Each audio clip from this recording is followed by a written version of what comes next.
Huwag tayong makonfuse.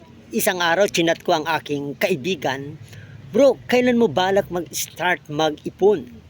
Nag-chat siya sa akin, sabi niya, "Bro, hindi naman sa pagmamayabang, pero bakit pa tayo mag-iipon? Ang mahalaga ay ang kayamanan sa langit, hindi ang kayamanan sa lupa." Napaisip ako, ano? Oo nga naman, ano?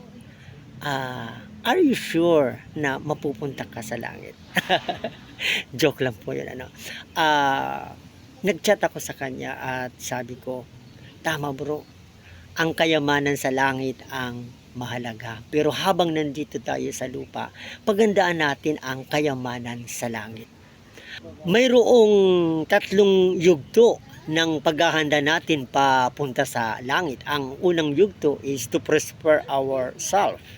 So, bakit natin kinakailangan mag-ipon? Number one, para sa ating family. Para kung sakaling halimbawa, kunin ako ni Lord ng maaga, meron akong maiiwan sa akin family, hindi magugutom yung family ko, makakapagpatuloy siya ng pag-aaral, at hindi sila titira sa kalsada. Pangalawa, para sa pagtanda. So, paano kung nakalimutan akong kunin ni Lord? Wala na akong trabaho, mahaba pa buhay ko, wala na rin akong pera. So, kanina ako aasa? Sa aking mga anak, may mga kanya-kanya na rin silang pamilya. So, kaya mahalaga na mag-ipon. At ang pangatlo, para sa ating health. Kasi kung tayo magkasakit, tayo na hospital, sino ang magbabayad ng hospital bills? At kung sakaling bawian tayo ng buhay sa hospital, paano tayo ilalabas sa hospital kung wala tayong pambayad?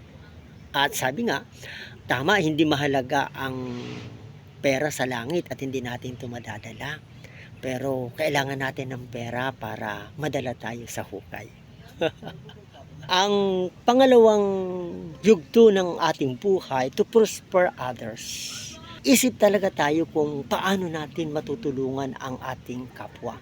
Ako, ang isa sa nakita kong paraan para matulungan ko ang bawat tao, yung gift na ibinigay sa akin ni Lord na magturo. That's the gift.